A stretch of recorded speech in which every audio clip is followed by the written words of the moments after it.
नमो हरिहन्ताणं नमो सिद्धाणं नमो आयर्याणं नमो वज्रायाणं नमो लोये सव्वसाहूणं मङ्गलं भगवान् वीरो मङ्गलं गौतमोदनी मङ्गलं कुन्दकुन्दार्यो जैन धर्मोऽस्तु मङ्गलम् सर्वमङ्गलमाङ्गल्यं सर्वकल्याणकारिकं प्रधानं सर्वधर्माणां जैनं जयतु शासनं जैनं जयतु शासनं नमयूणजिनं वीरं हन्तवर्णान् दंसनसहावम् औच्छामिणीयं सारम् केवली शुद्ध केवली।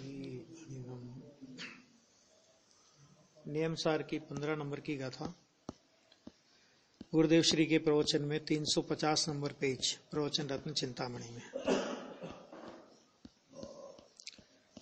ये चर्चा कल हुई थी काफी निर्माणता वगैरह की। 349 नंबर के पेज के नीचे की लाइन देखना जरा। इस गाथा के अलावा अन्यत्र कहीं ऐसा स्पष्ट अर्थ नहीं है। अरे दिगंबर शास्त्रों में भी अन्यत्र ऐसी स्पष्टता नहीं है। ऐसा अपूर्व स्पष्टीकरण यहाँ मुनिराज ने किया है और फिर भी उनकी निर्माणता कैसी है, ये बात गुरुदेव ने कही। तो प्रश्न किया शिष्य ने, ये बहुत अच्छा प्रश्न है कि यह बात यहाँ क्यों आई। मैंने कारण शुद्ध पर्याय की जो बात है कि ये आई क्यों नियम सार में, क्यों लाई नियम सार में ये बात। इसका उत्तर देते बहुत अच्छा, क्योंकि यह नियम सार है सो मोक्ष मार्ग अर्थात पर्याय का अधिकार है। नियम सार का अर्थ शुरू में किया था अपन ने, नियम से करने योग्य जो दर्शन ज्ञान चारित्र, और उसमें विपरीत के परिहार के लिए सार शब्द का प्रयोग किया है। ये मोक्ष मार्ग की बात है। तो मोक्ष मार्ग यानी ये पर्याय का अधिकार है। वास्तव में तो ये नियम सार जो है ना, ये पर्याय का अधिकार है ना। निर्मल मार्ग और मार्ग फल का निरूपण करने वाला शास्त्र है, तो पर्याय का अधिकार है। अतः पर्याय का जो कोई वास्तविक स्वरूप है वह यहां आना ही चाहिए। अब पर्याय का जो भी वास्तविक स्वरूप है, यानी कारण पर्याय, कार्य पर्याय, जो भी पर्याय के स्वरूप में होता है वो सब यहां आना ही चाहिए। भगवान आत्मा के जो यह त्रिकाली द्रव्य गुण और ध्रुव पर्याय है, उसके आश्रय से जो दशा प्रकट होती है, जो मोक्ष मार्ग प्रकट होता है, वह पर्याय है। आज्ञा बहुत अच्छा है। आशय यह है कि इस ग्रंथ में पर्याय का वर्णन है। किसका वर्णन है? मोक्ष मार्ग। देखो एक अधिकार खाली शुद्ध भाव अधिकार आया जो त्रिकाली द्रव्य स्वभाव की चर्चा करता है, यानी दृष्टि के विषय की चर्चा करता है। उसका भी कारण है। क्या कारण है? कि नियम सार कारण कार्य की शैली में लिखा है ये कि अगर ये कार्य प्रकट हुआ है तो इस कार्य की प्रकटता का कोई कारण होना चाहिए। कारण के बिना कार्य नहीं आता। तो ये बताने के लिए एक शुद्ध भाव अधिकार आया, और शुद्ध भाव अधिकार के बाद जितने अधिकार आए हैं वो मार्ग के और मार्ग फल के अधिकार हैं। अंतिम अधिकार शुद्धोपयोग अधिकार आएगा, वो मार्ग फल का अधिकार है। और उसके अलावा जितने अधिकार हैं, मतलब परमार्थ प्रतिक्रमण से लेकर परमावश्यक अधिकार, ये मार्ग के अधिकार हैं। और शुद्ध भाव अधिकार के बाद एक व्यवहार चारित्र अधिकार आया। तो वो व्यवहार चारित्र अधिकार मार्ग, जब तक मार्ग की पूर्णता नहीं होगी तब तक दोष रूप भाव कैसे होंगे। क्या कहा? मार्ग की पूर्णता नहीं होगी ना, तब तक दोष रूप भाव कैसे होंगे। उन दोष रूप भावों का ज्ञान कराने के लिए व्यवहार चारित्र अधिकार आया। व्यवहार चारित्र माने दोष रूप भाव है। गुण है कि दोष है? दोष है ना, दोष है तभी तो उनको छोड़ते हैं। तो लेकिन ये दोष में भी यही होंगे, इससे विपरीत नहीं हो सकते। माने दोष की भी एक मर्यादा है। शुभ भाव है ना, वो दोष रूप है, लेकिन दोष रूप होने पर भी उस राग की मर्यादा है, उससे विरुद्ध जाति का राग नहीं होगा, इस अपेक्षा से उसे गुण कहते हैं। ये समझ लेना। तो ये पर्याय का कथन है। इस कारण इसमें यह कारण शुद्ध पर्याय भी आई है, अर्थात मुनिराज ने कारण पर्याय की बात की है और स्वयं आचार्य अर्थात कुंद आचार्य भी पाठ में अर्थात गाथा में यही कहते हैं कि कर्मोपाधि विवज्जीय पज्जाया अर्थात कर्मोपाधि रहित पर्यायें स्वभाव पर्याय हैं तथा निर्वेक्षा निरपेक्ष यह शब्द भी आया था ना 14वीं गाथा में, निरपेक्ष शब्द है, वो 14 नंबर की गाथा में आया है निरपेक्ष शब्द। सो उस निरपेक्ष पर्याय को यहां कर्मोपाधि रहित पर्याय कही है और पज्जाया ऐसा बहुवचन है, पज्जाया ये बहुवचन है, इसलिए कहते हैं कि स्वाभाविक पर्यायों के दो भेद हैं, एक कारण शुद्ध पर्याय और एक हो गया कार्य शुद्ध पर्याय। अंदर गाथा में ही इस कारण पर्याय की बात है और उसमें से मुनिराज ने निकाली है, बराबर। अहो यह तो अचिंत्य अद्भुत बात है। ऐसा जैन दर्शन अलौकिक है और उसमें यह दिगंबर दर्शन ही सच्चा जैन दर्शन है। दिगंबर दर्शन, बाकी तो नाम जैन का धराया लेकिन मूल मार्ग से भटके हुए हैं। यह बात लोगों को पक्षपात, इस बात में लोगों को पक्षपात जैसा लगता है कि ये तो दिगंबर धर्म की बात करते खाली है ना, परंतु भाई ऐसी बात दिगंबर संतों अर्थात केवली के आरतिया मुनिराजों के अलावा अन्य कहीं है ही नहीं, परंतु वे सच्चे भावलिंगी मुनिवर, ये एक विशेषता है। मात्र नग्न होकर मुनि हो जाना ही सच्चा मुनिपना नहीं है। क्यों? क्योंकि ऐसा तो अनंत बार इस अनंत बार हर अपन सभी जीवों ने किया है। और अगर मात्र वस्त्र रहित पने का नाम ही मुनिपना हो तो तिर्यंच और नारकी को तो वस्त्र होते ही नहीं। ये मैं नहीं कह रहा हूं, कुंद आचार्य अष्टपावड़ में कहते हैं कि यदि वस्त्र का त्याग का नाम ही मुनिपना हो तो फिर तिर्यंच और नारकी, देवों के मान लो वस्त्र होते हैं, मनुष्य के होते हैं, तो तिर्यंच और नारकी के तो होते नहीं फिर, है ना। तो अकेले वस्त्र के त्याग का नाम मुनिपना नहीं है। और मुनिपना हो और वस्त्र का त्याग ना हो ऐसा कभी होता नहीं है। इसका मतलब कोई कि ठीक है साहब फिर तो नहीं, मुनिपना होगा तो राजमार्ग यह है कि वहां वस्त्रादि परिग्रह नहीं होगा, ठीक है, ये ऐसी व्यवस्था है। अहो भावलिंगी संतों ने पाताल तोड़कर वस्तु के तल की अर्थात अंदर की अजब गजब की बातें की है। भाई तेरे अंदर में ऐसा पारनामिक भाव है, इसलिए वहां दृष्टि कर तो तुझे सम्यक दर्शन होगा। पारनामिक भाव में दृष्टि कर तो सम्यक दर्शन होगा। कारण की इन तीनों की अर्थात द्रव्य गुण और कारण पर्याय की यथार्थपने की हुई अंतर प्रतीति ही सम्यक दर्शन है। आ गया? इनकी यथार्थ रूप से जो प्रतीति है, द्रव्य गुण और कारण पर्याय अभेद रूप से, तो इनकी जो यथार्थ प्रतीति है अर्थात ये मैं हूं ऐसा जो स्वीकार है, उसका नाम सम्यक दर्शन है। सम्यक दर्शन अर्थात प्रशंसनीय दर्शन, प्रशंसा की सम्यक माने प्रशंसनीय दर्शन। अतः कहते हैं कि उसके लिए ऐसी जो यथार्थ वस्तु है उसकी अंदर में एकाग्रता कर। ब्रह्मचारी शीतल प्रसाद जी ने भी कहा है कि जो पंचम पारनामिक भाव की परिणति है वही कारण शुद्ध पर्याय है और कारण शुद्ध पर्याय का मनन कार्य शुद्ध पर्याय की उत्पत्ति का साधन है। एक शीतल प्रसाद जी का नाम क्यों आया बताया था मैंने शुरू में कि नियमसार ग्रंथ सबसे पहले इसका हिंदी भावानुवाद, भाषानुवाद नहीं, भावानुवाद प्रकाशित करने का श्रेय ब्रह्मचारी शीतल प्रसाद जी को जाता है।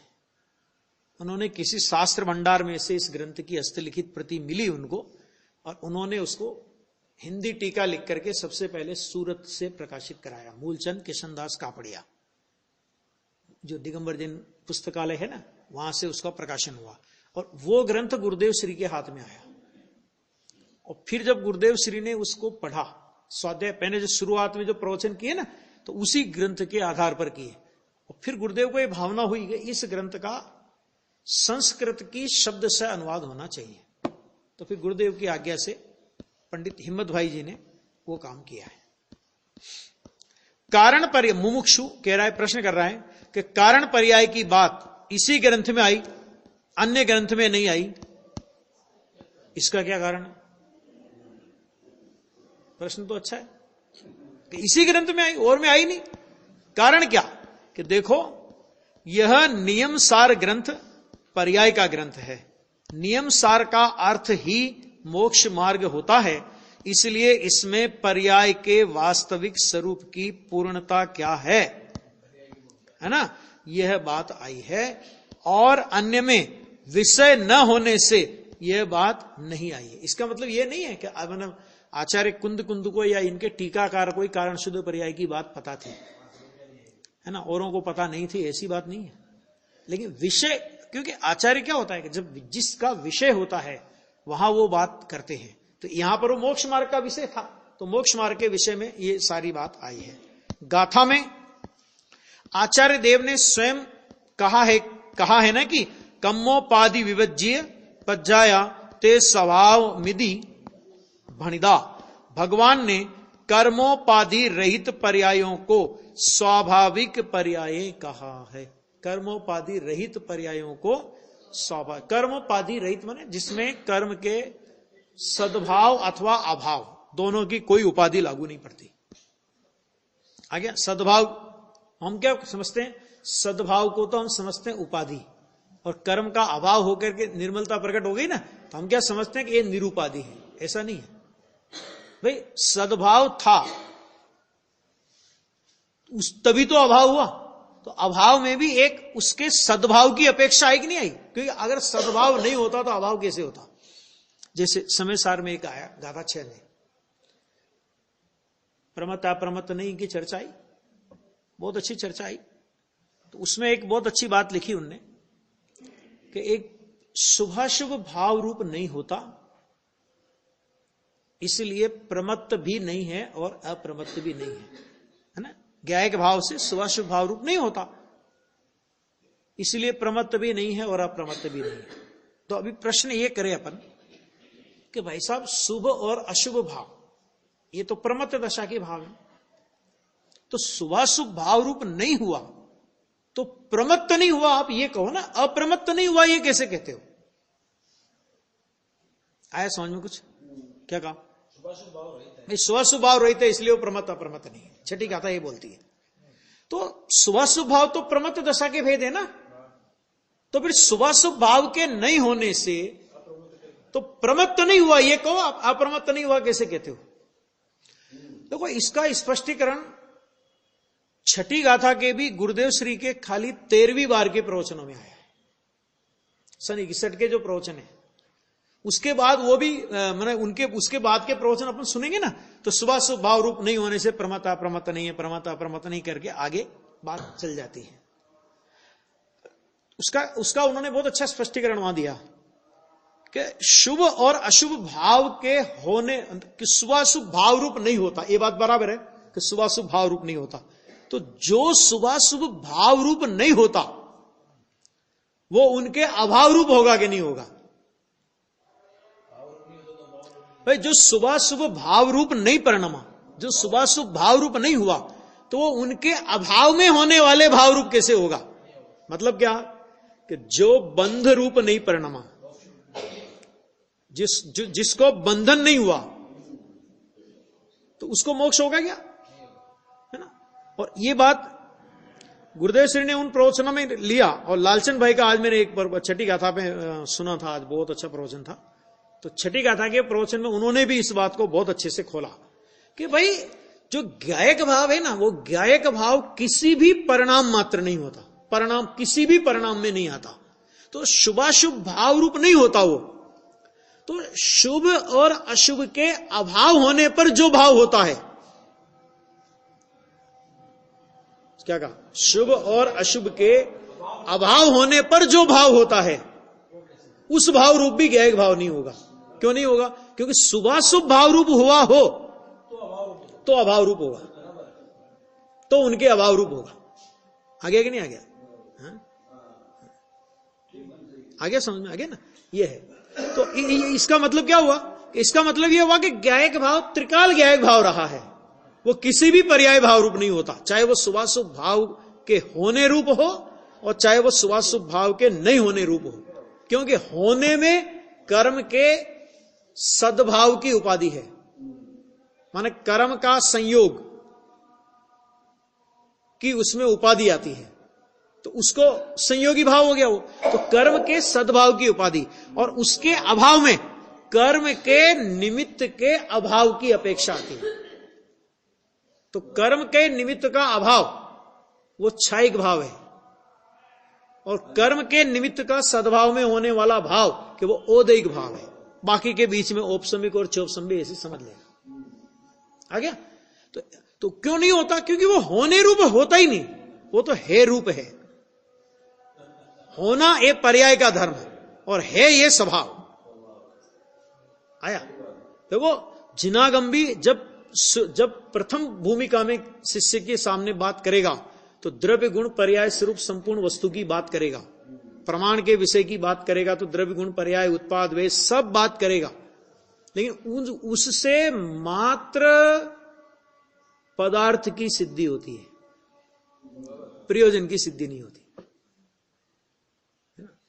जीव पदार्थ की सिद्धि तक तो अनंत बार आया, लेकिन प्रयोजन की सिद्धि जो एकमात्र त्रिकाली ध्रुव तत्व के अवलंबन से होती है, जिसमें किसी भी प्रकार की प्रगट पर्याय का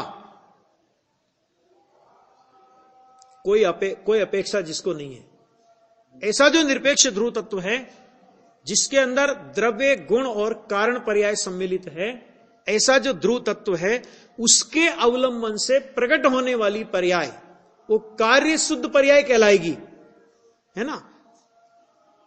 एक अपेक्षा से उसको कर्म उपाधि निरपेक्ष भी कहेंगे, लेकिन कर्म उपाधि निरपेक्ष कैसी? प्रकट हुई निरपेक्ष पर्याय है वो। प्रकट हुई। वो दो अपेक्षाएं बताई थी कि नियम सार में एक जगह उसी को स्वभाव पर्याय भी कहा और एक जगह उसी क्षयिक भाव को विभाव भाव भी कहा। विभाव माने विशेष भाव, रूप भाव, ये भी कहा। ये सब बातें इसमें आती है। तो देखो यहां पे कहा कि पर्यायों को स्वाभाविक पर्याय कहा है। भाई यह पर्याय भी भगवान ने कही है, ऐसा कहा है। गाथा में भणिदा शब्द है, उसका आशय है कि भगवान तीन लोक के नाथ सर्वज्ञ परमेश्वर ने कर्म की उपाधि रहित ऐसी स्वभाव पर्याय के दो प्रकार कहे हैं। दो प्रकार कहे हैं और वे यहां कहे गए हैं, ऐसा मुनिराज श्री पद्म प्रमलधारी देव कहते हैं। भाई ये बात सुनने को मिलना भी महाभाग्य है, क्योंकि ऐसी बात तो किसी समय ही आती है, जब गणधर और संत इसकी व्याख्या करते होंगे, तब कैसी अलौकिक बात कहते होंगे। अहो यह अजब गजब की बात है। देखो दो बातें, तीन बातें कह दी इसमें कि एक तो ऐसी बात सुनने को मिलना वो महाभाग्य है, महाभाग्य। तब तो ये बात कान में पड़ती है, एक बात, क्योंकि ऐसी बात हर समय नहीं आती है ना, बहुत मुश्किल से कभी कभी ऐसी बात आती है। और फिर उसके बाद एक और भावना भाई कि गणधर और संत जब कारण शुद्ध पर्याय की व्याख्या करते होंगे तो कैसी अद्भुत बातें कहते होंगे, है ना। वो तो अपनी भावना का विषय है, हैं? ऐसा कि जब तक वो नहीं मिले तो भावना का विषय है वो अपना। देखो आत्मद्रव्य त्रिकाली ध्रुव है और उसका ज्ञान गुण भी त्रिकाली ध्रुव है, तथा उस ज्ञान गुण की कारण पर्याय भी ध्रुव त्रिकाल है, और उसके आश्रय से केवल ज्ञान की पर्याय प्रकट होती है। केवल ज्ञान की होती तो सम्यक दर्शन वगैरह सब ले लेना उसमें। एक केवल ज्ञान को लिया तो बाकी जो भी प्रकट होने वाली निर्मल पर्याय है ना वो सब आ गई इसमें। जैसे आत्म द्रव्य त्रिकाली ध्रुव है और उसका दर्शन गुण भी त्रिकाली ध्रुव है, यहां दर्शन में श्रद्धा और दर्शनोपयोग दोनों लिए हैं। यह आया था 13 नंबर की गाथा में, कारण दृष्टि की चर्चा आई थी। आहा, उस त्रिकाली श्रद्धा शक्ति और त्रिकाली दर्शनोपयोग की कारण शुद्ध पर्याय भी ध्रुव त्रिकाल है। श्रद्धा की भी और दर्शन की भी आया ना, सभी गुणों की पर्याय कारण शुद्ध पर्याय त्रिकाल है। अर्थात दर्शन गुण की कारण पर्याय वह त्रिकाल ध्रुव पर्याय है। हाँ, त्रिकाली श्रद्धा का अंश रूप कारण पर्याय, त्रिकाली श्रद्धा का अंश रूप कारण पर्याय पारिणामिक भाव रूप है। आ गया ना, क्योंकि वो त्रिकाली में वर्तमान ऐसा भेद पड़ा ना, इसलिए उसको अंश कहा। त्रिकाली में वर्तमान ऐसा भेद पड़ा, इसके लिए उसे कहा अंश रूप। और त्रिकाली दर्शन उपयोग की पर्याय भी पारिणामिक भाव रूप है। ठीक है, इसलिए उसमें एकाग्र अर्थात लीन होने से छायिक संकित की और केवल दर्शन का उपयोग उत्पन्न होता है। आहा, वह पर के कारण से उत्पन्न होता है ऐसा नहीं है। ना तो सम्यक दर्शन और ना तो केवल ज्ञान कोई पर के कारण से उत्पन्न हो ऐसा नहीं है। ये यहां पे कह रहे हैं, ये तो बिल्कुल भूल ही जाना चाहिए कि पर से कुछ होता है। मुमुक्षु, ये श्रोता का प्रश्न कि छायिक संकित तो भगवान के समीप होता है ना। देखो, सर्वत्र निमित्त की प्रधानता अर्थात बोलबाला है कि छायिक संकित तो केवली के समीप में होता है। केवली या शुद्ध केवली सब जगह निमित्त का बोलबाला है। निमित्त नहीं होवे तो काम होवे ही नहीं। ये शिष्य का प्रश्न आ गया। गुरुदेव, अरे भगवान, यह तू क्या कहता है? इस कथन में तो वहां भगवान का समीपपना बतलाया है। बस इतना। इस कथन का मतलब क्या है कि जिस समय छायिक सम्यक तो होता है उस समय उस जीव को भगवान की अथवा शुद्ध केवली की समीपता होती है। यह बताना उस कथन का प्रयोजन है। लेकिन केवली के कारण से छायिक सम्यक तो हो कि ऐसा नहीं है। देखो, कुंद आचार्य थे, पंचम काल के आचार्य, महासमर्थ आचार्य। समोसरण स्तुति में हिम्मत भाई ने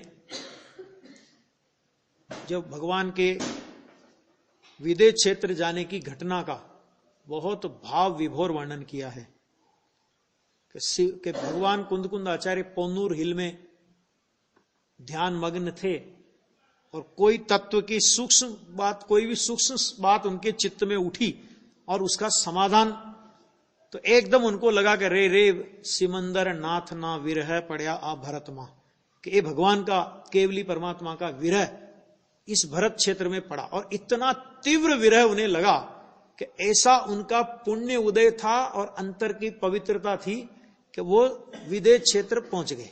अब वो कैसे पहुंचे, देव ले गए या कोई भी ले गया, वो कुछ भी पहुंच गए। अब पहुंच गए तो वहां के आदमी 500 धनुष और ये 7 हाथ है ना, एक हथेली पे उठा लिया चक्रवर्ती और पूछे, साहब ये मनुष्य आकार का किस जाति, ये मनुष्य आकार वाला कौन सी जाति का कीड़ा है ये? तो भगवान की दिव्य ध्वनि में आया, ये भरत क्षेत्र के महासमर्थ कुंद आचार्य हैं, है ना। अब भगवान सिमंदर की दिव्य ध्वनि में जिनके लिए भरत क्षेत्र के महासमर्थ कुंद आचार्य ऐसा शब्द निकला हो, क्या अद्भुत बात होगी, है ना। तो देखो, अब वो अपने को तो दूसरा लेना उसमें से कि 8 दिन भगवान के समीप रहे, शुद्ध केवलियों की चर्चा भी सुनी। अपने को तो शंका करने का कोई कारण ही नहीं। लोगों को शंका होती ना आजकल कि ये सब फालतू की बातें है ना। युगल जी से कहा कि साहब ऐसा हो सकता है क्या पंचम काल में, ऐसा हो सकता है क्या? तो युगल जी साहब बहुत अच्छा उत्तर देते थे इसका। कहते हुंडाव सर्पणी काल में वो बातें हुई है जो नहीं हो सकती। तीर्थंकर के पुत्रियां हुंडाव सर्पणी काल में हुई है। चक्रवर्ती का मान भंग होना हुंडाव सर्पणी काल में हुआ है। तीर्थंकरों पे उपसर्ग होना हुंडाव सर्पणी काल में हुआ है। तीर्थंकर को आहार नहीं मिलना हुंडाव सर्पणी काल में हुआ है। अरे और तो और केवल ज्ञान होने के बाद 66 दिन तक दिव्य ध्वनि नहीं खिरी।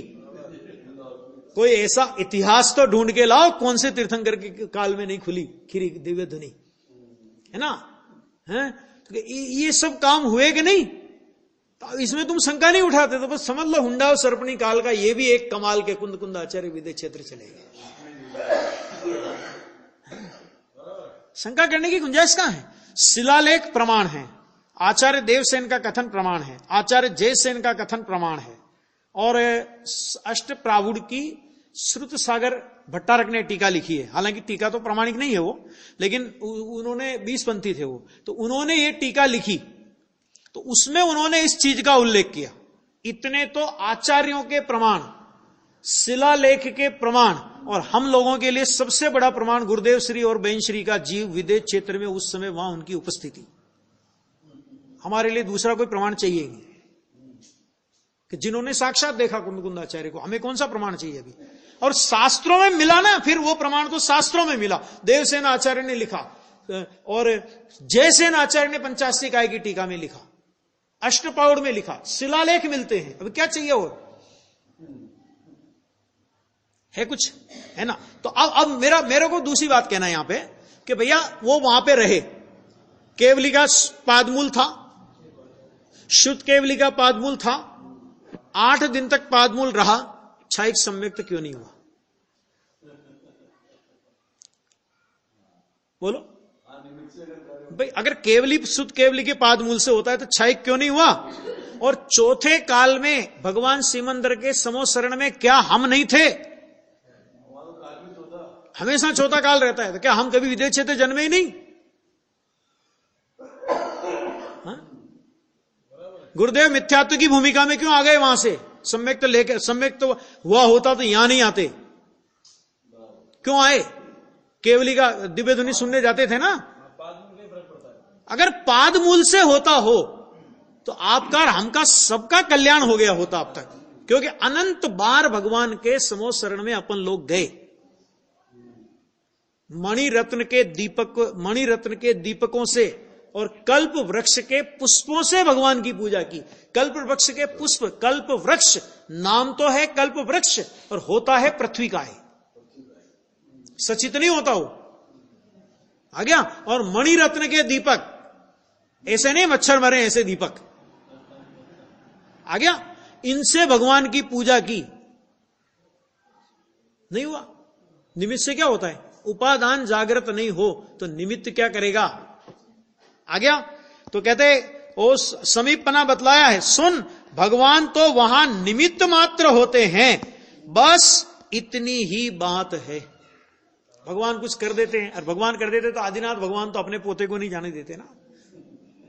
हम तो सारी दुनिया को सुधारने का ठेका लेके हम तो ऐसा करें, हम ऐसा करें, वो अपने पोते को। आदिनाथ भगवान तीर्थंकर और चक्रवर्ती पिताजी, एक डंडा मारे तो सही हो जाए, अकल ठिकाने आ जाए। नहीं मारने का भाव है, डंडा नहीं मार सकते थे महाराज को, विरोध करता है दादाजी का। ज्ञानी जानते हैं कि जिस जीव का जैसा परिणमन होना है उसमें इंद्र, अहमिंद्र और जिनेन्द्र भी परिवर्तन नहीं कर सकते। और उसको निगोज जाना है, 24वां तीर्थंकर होना है तो निगोज जाना ही है। बीच में इतना काल बाकी है, तो भगवान की वाणी के विरोध का परिणाम नहीं आएगा तो कैसा परिणाम आएगा? तत्व दृष्टि से हर चीज का समाधान है। आ गया, इतनी बात है।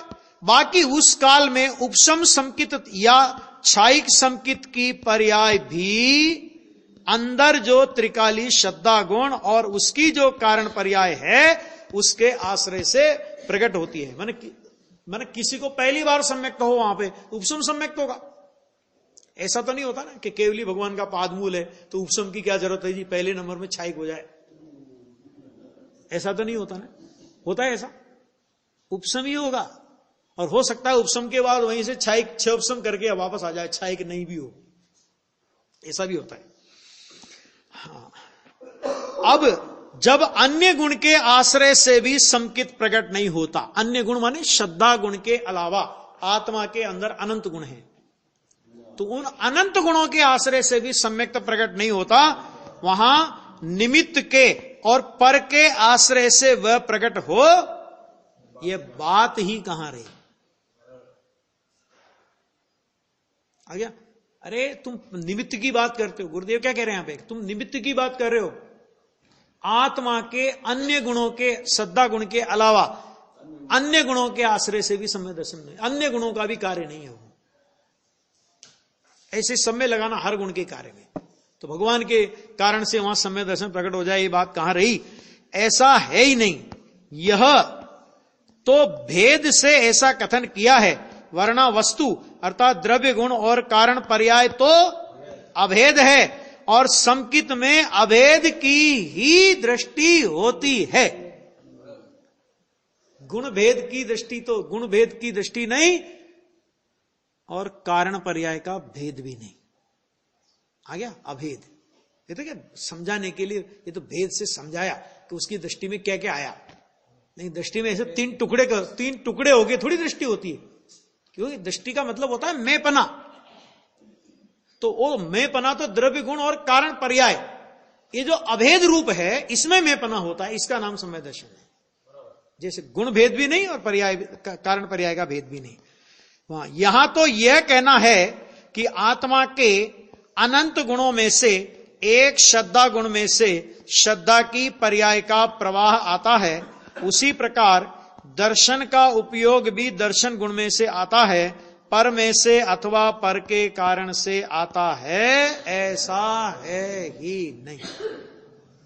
कितनी स्पष्ट बात है भैया। हाँ, त्रिकाली कारण नित्य विद्यमान है, उसका मनन करने पर उसमें से यह श्रद्धा और दर्शन का कार्य आता है, ऐसा कहते हैं।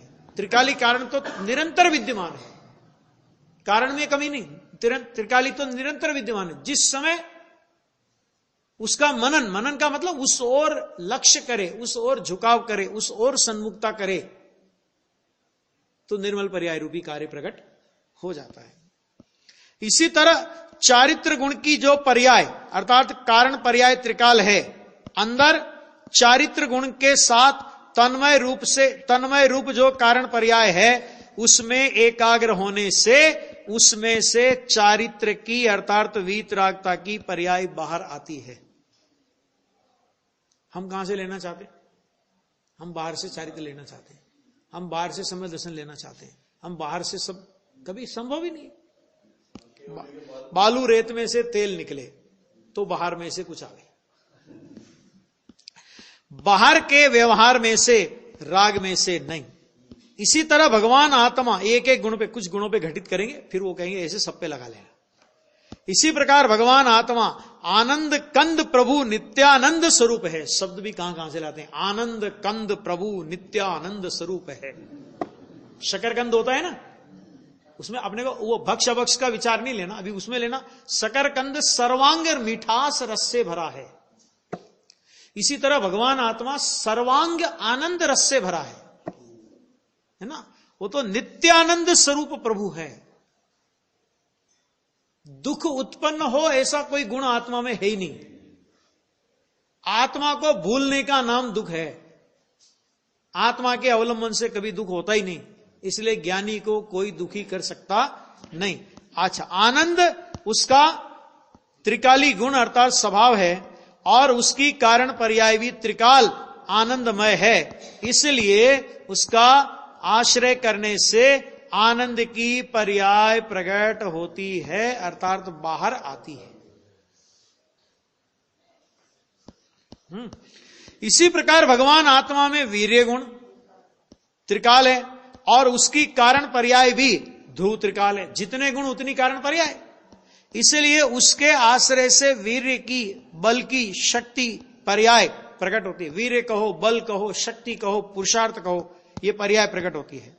क्योंकि कोई गुण किसी गुण के आश्रय से नहीं होता, ऐसा भी है ना।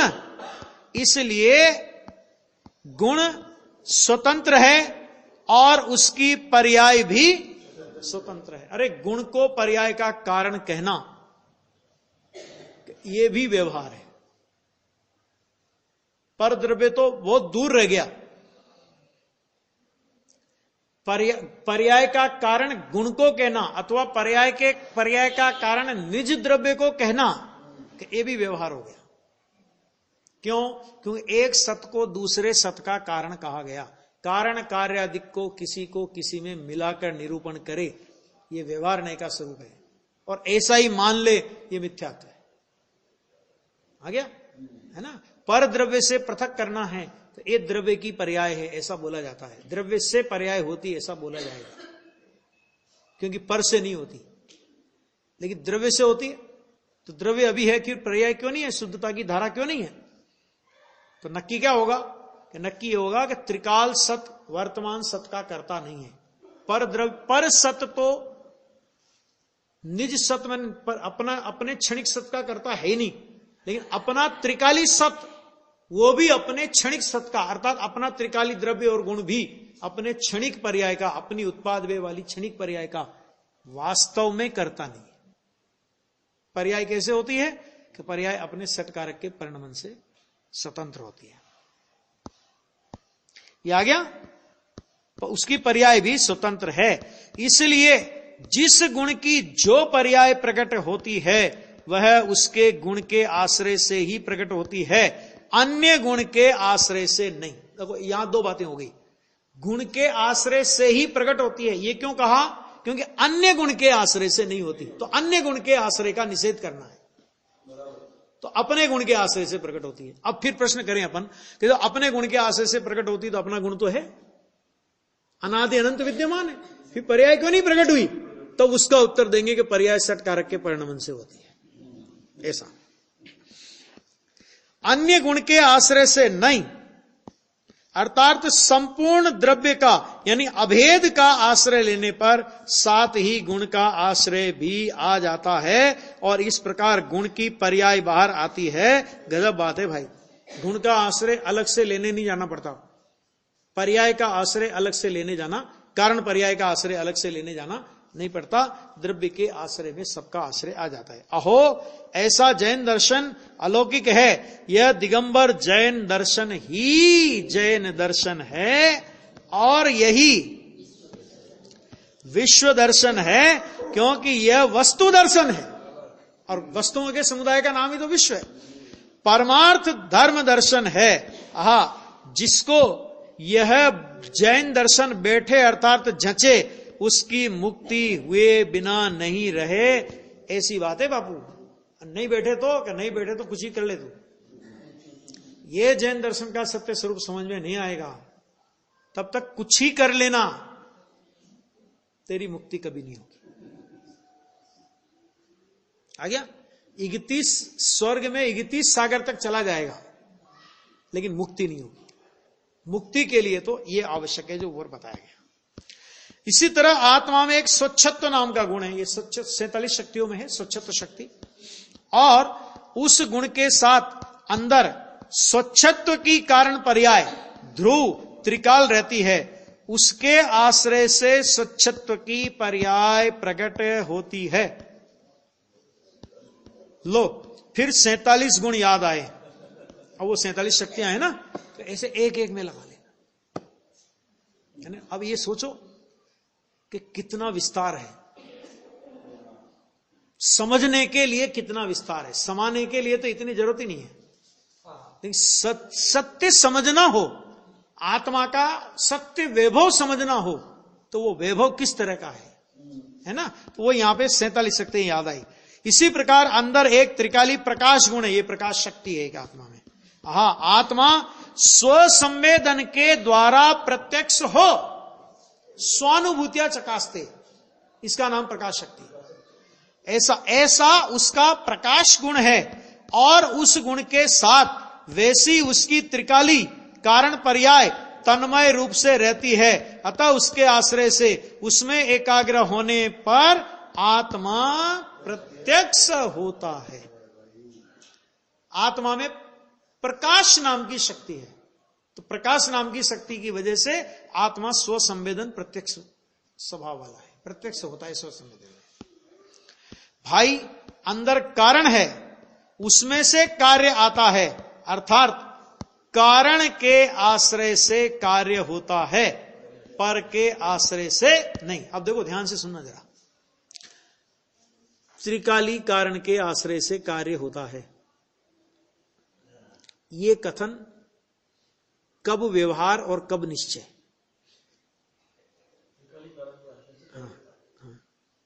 ये कथन निश्चय का है कि व्यवहार का है? कैसे? हाँ, निमित्त से कार्य का निषेध करना हो तब ये कथन निश्चय का है। आ गया? और तत्समय की योग्यता से कार्य होता है, जब ये पर्याय सत्य को स्वतंत्र सिद्ध करना हो तब द्रव्य से पर्याय होती है, ये कथन व्यवहार में चला गया। क्यों? क्योंकि द्रव्य है वो त्रिकाली सत्य है, गुण, द्रव्य गुण कारण पर्याय ये सब त्रिकाली सत्य है, और इसके आश्रय से प्रकट होने वाली पर्याय वो वर्तमान सत्य है। तो त्रिकाल एक सत्य से दूसरे सत्य का होना कहना, ये व्यवहार हो गया। ये व्यवहार किसका ये इस व्यवहार का निषेध कौन करता है? कि तत्समय की योग्यता से पर्याय होती है, अपने सट कारक के परिणमन से पर्याय होती है ना। और ये त्रिकाली के आश्रय से होती है कि ये कौन से व्यवहार का निषेध करता है?